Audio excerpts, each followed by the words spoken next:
유튜브 채널 박광배에서 한동훈 후보를 공직선거법 위반으로 고발한다고 해서 큰 파문이 일고 있습니다.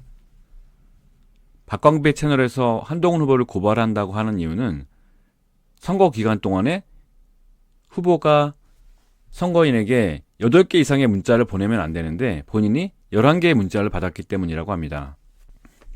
박광배 채널에서는 이러한 기본적인 실수를 한 이유가 한동훈 후보가 공직선거 후보로 나온 적이 처음이기 때문에 캠프 인물들 자체가 경험이 부족해서 실수를 한 것이 아닌가 추측을 하고 있고요. 월요일에 바로 고발 조치를 하겠다고 예고하고 있습니다.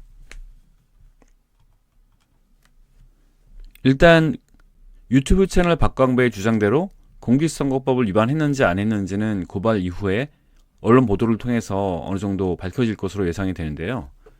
자세한 사항은 더 살펴봐야 되겠지만 한동훈 후보 캠프 측에서 메시지를 8건 넘게 보낸 것은 아마 사실이 아닌가 추정이 됩니다. 왜냐하면 박광배 채널에서 올렸던 포스팅 아래에 실제로 본인도 8개가 넘는 메시지를 받았다는 댓글이 굉장히 많이 올라왔거든요. 그 중에서 일부를 제가 가져와 봤는데 지난주 수요일부터 11개 넘게 문자를 받았다라는 분이 계시고 또 바로 아래 분도 11번의 문자를 받았다. 또 아래 분도 11개 문자를 받았다라고 하신 분이 계시네요.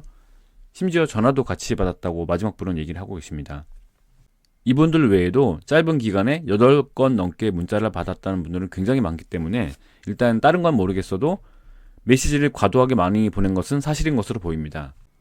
유튜브 박광배 채널에서 고발한다고 한 이유는 한동훈 후보 측에서 공직선거법 59조 2항을 위반했다고 봤기 때문인데요. 그래서 공직선거법 59조 2항이 어떠한 항목으로 구성되어 있는지 한번 살펴봤습니다. 일단 이 항목에서는 문자 메시지를 전송하는 형태로 선거운동을 할 때 8번을 넘게 문자 메시지를 보내면 안 된다고 되어 있습니다. 그리고 이 경우에도 전화번호를 여러 개를 사용하면 안 되고 한 사람의 한 개의 전화번호만을 사용해서 문자를 보내야 한다고 정의하고 있고요. 물론 이 경우가 모두 불법이 되는 것은 아닌데 예를 들어서 사람이 하나하나 문자를 받을 사람을 선택해서 보내는 경우는 해당 사항이 없고요. 자동 동보통신의 방법, 즉 프로그래밍하는 방식으로 20명 넘는 사람에게 한 번에 메시지를 보낸다거나 또는 20명 이하, 예를 들어서 19명에게 문자 메시지를 보내더라도 사람이 한 명 한 명 수신자를 선택하는 것이 아니라 프로그래밍을 통해서 수신자를 자동으로 선택해서 발송하는 경우에 법에 저촉되게 됩니다.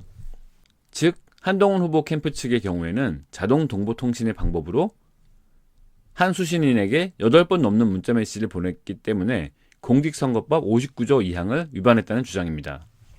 공직선거법을 위반하면 피선거권에 영향을 줄 수 있는 굉장히 심각한 상황이 발생할 수 있기 때문에 한동훈 후보 캠프 측 또는 한동훈 후보 지지자 측에서 굉장히 큰 반발이 지금 일어나고 있는데요.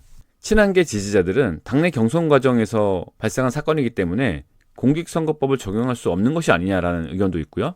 그리고 20인 이하에게 보낸 게 아니라 여러 명 이하에게 보낸 거기 때문에 상관없는 게 아니냐라는 그런 주장들도 있습니다. 이에 대해서 박광배 채널에서는 나름 꼼꼼하게 살펴봤다고 주장을 하고 있는데요. 국민의힘 내부 경선이긴 하지만 당원 100%를 조사한 게 아니라 여론조사를 포함해서 조사를 한 거기 때문에 이런 경우에는 공직선거법에 감시를 받고 적용을 받는다라고 얘기를 하고 있고요.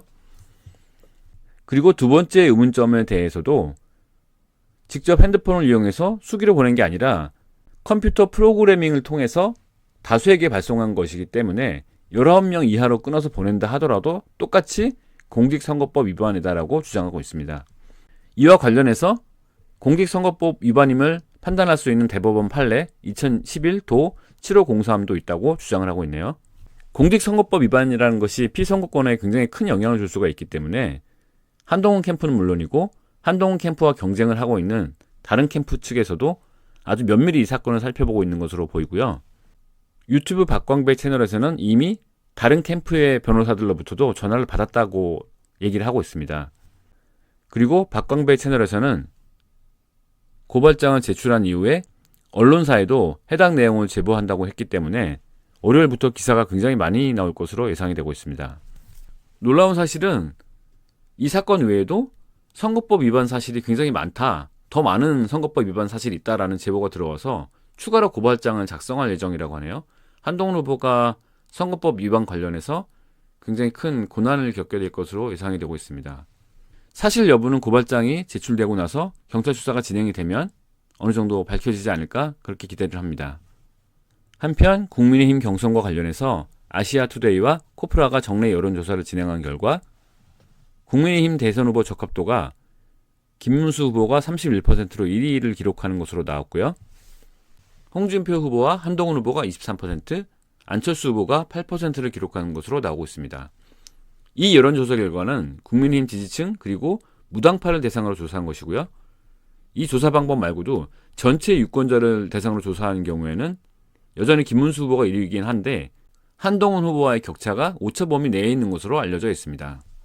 또한 잠재적으로 대통령 후보로 나올 것으로 예상이 되는 한덕수 현 권한대행과 국민의힘 대권 주자들을 전부 더한 여론조사 결과는 38%에서 41%를 기록하고 있는 반면에 민주당 이재명 후보의 지지율이 42%에서 43%를 기록하고 있어서 초접전인 것으로 여론조사 결과에서 나오고 있습니다.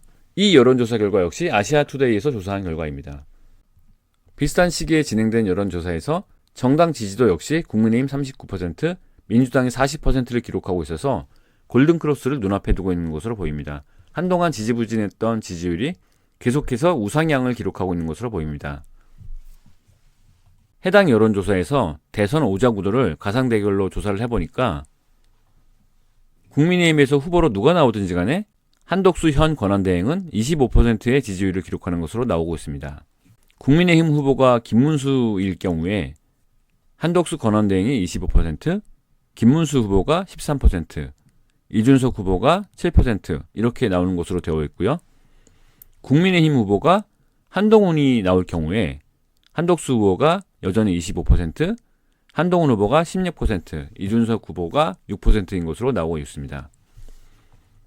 마지막으로 국민의힘 후보가 홍준표 후보가 나올 경우에 한덕수 후보는 여전히 25%, 홍준표 후보는 16%, 이준석 후보는 6%인 것으로 나오고 있네요. 국민의힘 후보가 누가 나오건 민주당 이재명 후보와 한덕수 후보는 별 차이가 없는 것으로 보이고요. 그래서 우파 연합의 지지율을 전부 더하면 이재명 후보와의 격차가 그렇게 크지 않은 것으로 보입니다. 여론조사가 진행되면서 전체적으로 국민의힘과 한덕수 후보의 지지율을 더한 총 지지율이 우상향 추세를 보이고 있는 것 같아서 다행이라는 생각이 듭니다. 하지만 제가 가장 지지하고 싶은 후보는 황교안 후보인데요. 이건 저만의 문제가 아니라 저처럼 윤 어게인을 원하는 분은 대부분 다 똑같은 생각 아니실까 싶습니다. 윤 어게인이 되려면 사실 제일 이상적인 방법은 대선이 없어지고 그냥 대통령께서 복귀하시는 경우인데 플랜 B도 생각을 해야 되기 때문에 대선이 진행되는 경우에 윤 어게인 정신을 가장 잘 지지하는 분이 대통령이 되시기를 바라는 것이 우파 유권자분들의 마음이실 텐데요.